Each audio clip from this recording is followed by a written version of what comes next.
శ్రీ మహాగణాధిపతయే నమః, శ్రీ మహాసరస్వత్యై నమః, శ్రీ గురుభ్యో నమః. 2026 సంవత్సరము ఫిబ్రవరి మాసంలో 1వ తారీఖు నుండి 15వ తారీఖు మధ్యకాలంలో ధనుస్సు రాశి జాతకులకు గోచార ఫలితాలు ఎలా ఉన్నాయో తెలుసుకుందాం. ఈ పక్షం లోపల ఉన్నటువంటి గ్రహస్థితి 13వ తారీఖు వరకు సూర్య భగవానుడు మకర రాశిలో సంచరిస్తున్నాడు. తదనంతరం కుంభరాశిలోకి ప్రవేశిస్తున్నాడు. కుజుడు మొత్తం కూడాను మకర రాశిలో సంచరిస్తున్నాడు. బుధుడు 4వ తారీఖు వరకు ధనుస్సు రాశిలో సంచారం, తదనంతరం మకర రాశిలోకి ప్రవేశిస్తున్నాడు. ఇక గురువు మిథున రాశిలో సంచరిస్తున్నాడు. శుక్రుడు 10వ తారీఖు వరకు ధనుస్సు రాశిలో ఉంటూ తదనంతరం మకర రాశిలోకి ప్రవేశిస్తున్నాడు. శని మీనం, రాహువు కుంభము, కేతువు సింహ రాశిలో సంచరిస్తున్నారు. ఈ విధమైనటువంటి గ్రహస్థితి ఈ పక్షం లోపల ఉంది. అయితే ఈ గ్రహస్థితి ముఖ్యంగా ధనుస్సు రాశి జాతకులకు ఎలా ఉంది అనే విషయాన్ని మనం చూసినట్టయితే 2వ స్థానంలో చాతుర్గ్రహ కూటమి ఏర్పడుతుంది. ధనస్థానం లోపల బుధుడు శుక్రుడు ముఖ్యంగా 2వ స్థానం లోపల ఉన్నారు. ఇది కొంత మనకు కలిసి వచ్చేటువంటి అంశం. కుజుడు సూర్యుడు గోచార రీత్యా 2వ స్థానం లోపల కొంత ఇబ్బందికరంగా ఉంటుంది. అయితే ఓవరాల్గా మనం చూసినట్టయితే ధనుస్సు రాశి వారికి ఆదాయం పెరుగుతుంది. ఈ పక్షం లోపల రావాల్సినటువంటి డబ్బు వస్తుంది. ఎన్నో రోజుల నుంచి పెండింగ్లో ఉన్నటువంటి వ్యవహారాలు సాల్వ్ చేయబడతాయి. కనుక ఈ పక్షం లోపల ఆదాయ పరిస్థితి బాగుంటుంది. వ్యాపారస్తులకు పార్ట్నర్స్తో సత్సంబంధాలు ఉంటాయి. ఒకే మాట పైన వాళ్ళు నిర్ణయాలు తీసుకుంటారు గనక సత్ఫలితాలను పొందేటువంటి అవకాశాలు ఉన్నాయి. ఇక ఉద్యోగస్తులు, రాజకీయ నాయకులు వీళ్ళందరూ కూడాను ఒక శ్రేయోదాయకమైనటువంటి ఫలితాలను పొందే అవకాశం బాగా ఉంది.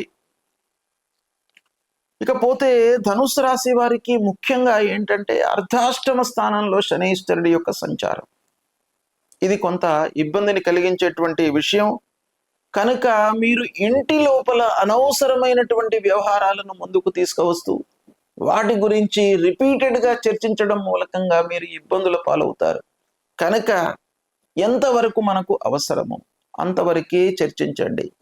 అయినంత మట్టుకు ఇంటి లోపల ప్రశాంతంగా మీరు ఉండడానికై ప్రయత్నాలు చేస్తూ ఉండండి.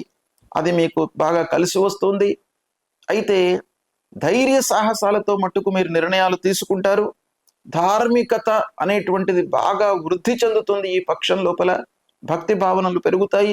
పెద్దల విషయంలో కానివ్వండి, గురువుల విషయంలో కానివ్వండి, భగవంతుడి విషయం లోపల మీరు చాలా ఒక అనురక్తితో ఉంటారు ఈ పక్షం లోపల. ఇకపోతే శుభవార్తలు మీరు వింటారు.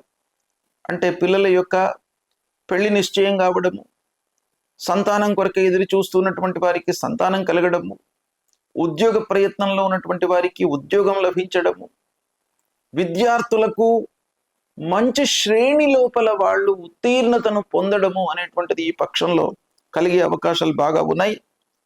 సమాజంలో గౌరవ మర్యాదలు లభిస్తాయి. వ్యాపారం లోపల మంచి ఒప్పందాలు చేసుకుంటారు.